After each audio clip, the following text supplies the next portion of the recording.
devastated city. Tanks and artillery can play no part in the battle among the rubble. Buildings are taken with machine guns and hand grenades. The stronger ones among us could throw the grenades 10 to 15 meters up into the buildings. They exploded. Then the Germans opened fire, and their aim was pretty good. Regardless of losses, Red Army soldiers were forced to attack. Our company commander, Babachkov, gave the order. Look carefully at the rooms on the first floor, right in the middle. Try driving them out with grenades first. If they jump out of the windows, we'll kill them down here. But they were stubborn. They carried on shooting. Then another grenade, and yet another. Eventually, only one German was still firing and wouldn't let us in. The daredevils turned up. They crept up close to the building, and we saw them charge it from the courtyard. Then it was quiet. It was our turn. We didn't take prisoners in cases like this. There was no hands up. But the German fired and was paid back in the same way. This is the most brutal form of war. In hand-to-hand combat, man against man, the battle becomes a massacre. This is how they fought in previous centuries, steel on steel.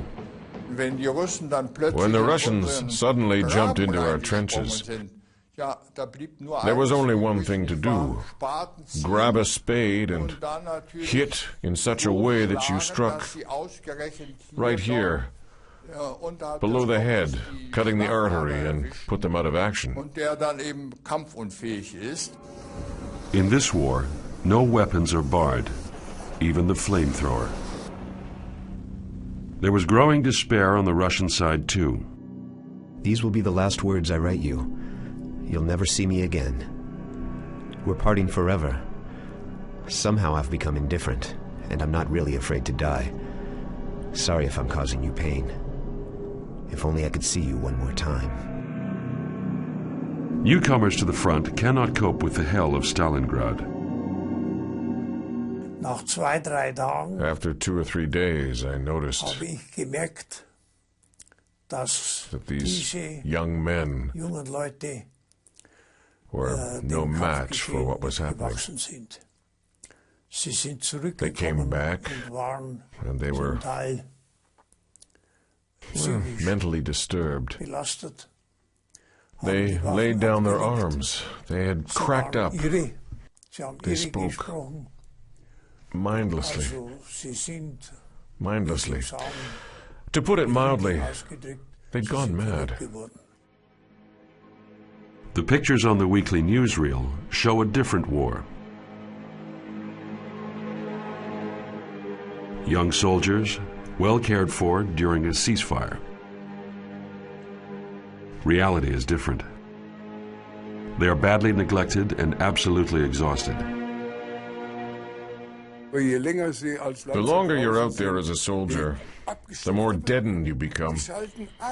You switch off. What do you do if the man next to you in the trench gets a direct hit, possibly a grenade, and where the man had been, not a shred is left?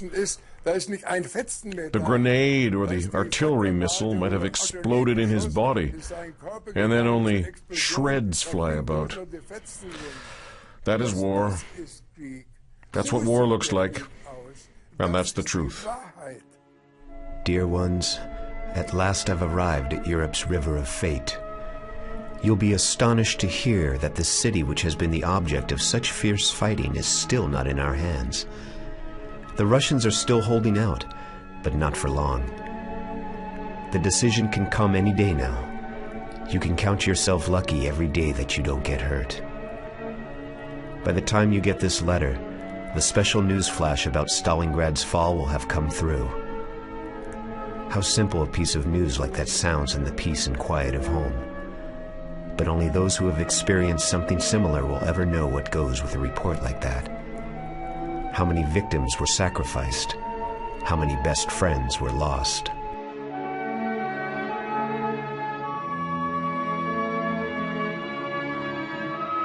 The weekly newsreel is determined to report the fall of Stalingrad.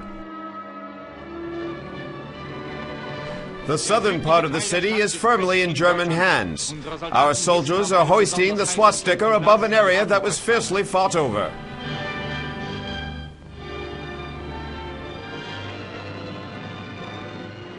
On the 6th of October 1942, Paulus calls off the attack temporarily.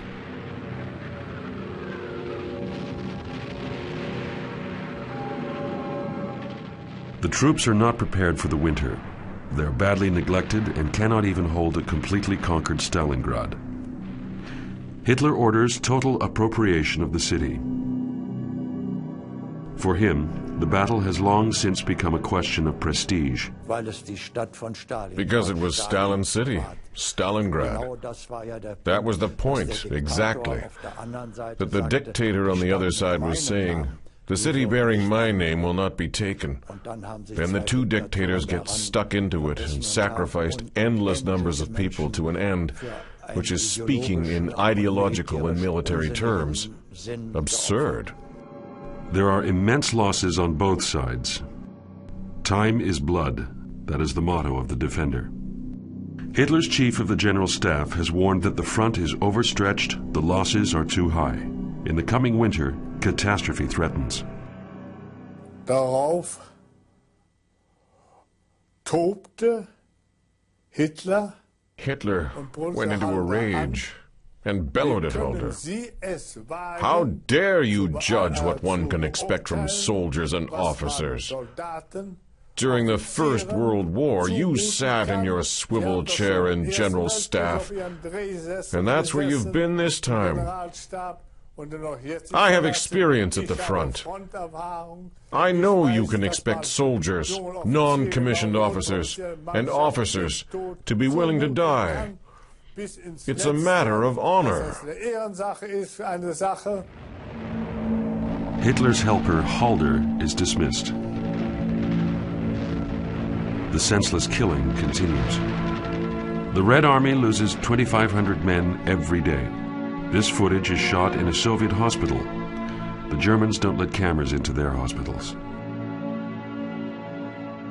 People suffer equally on both sides. The men lay there. Many of them couldn't move their hands.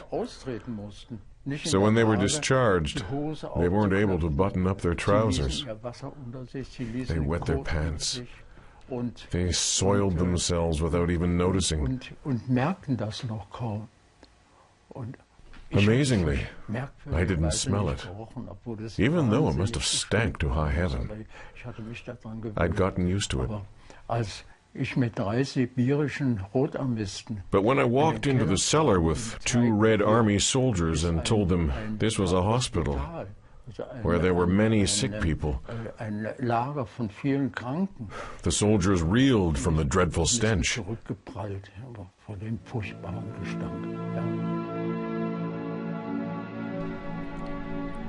Stalingrad has become a city of horror and terror, a city of rubble and ashes. The entire working-class district and the factories have been burnt to the ground. Terror is still etched on the faces of the people. They've been made homeless. In the city, this hole in the ground is where 6-year-old Lydia Arazkaya and her family live.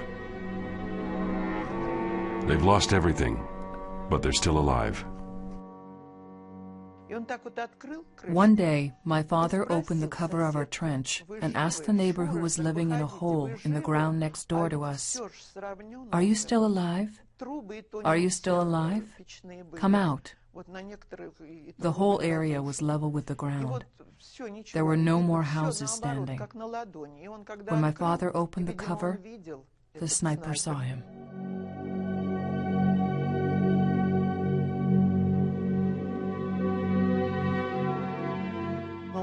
At that moment, he collapsed.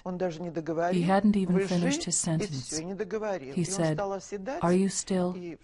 The bullet hit him in the right temple. The invisible threat of the sniper lurks everywhere in the ruins of Stalingrad. A man called Zikan is said to have shot 224 Germans by the middle of November. Russians hail him as a hero. Garja Shokolov wants to be a sniper too. It was like this.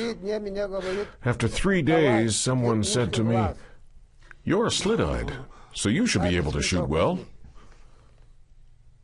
Get a sniper's rifle." So I fetched one.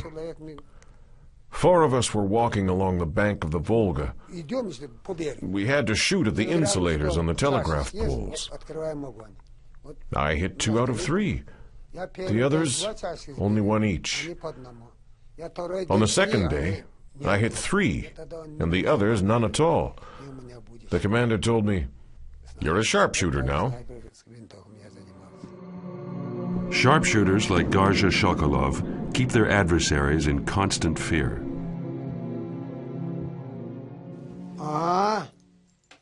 Did we regard the German as a human being in those days? No. I had no problem killing them. If a vehicle was moving, I tried to hit the driver. I aimed a little further ahead. I couldn't see the driver, but the vehicle would stop. So... The Germans are living targets.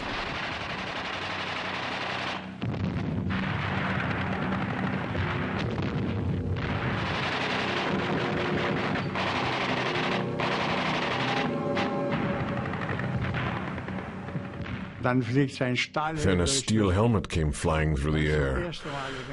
That was the first time I saw a human brain. The forehead had been split open right down the middle.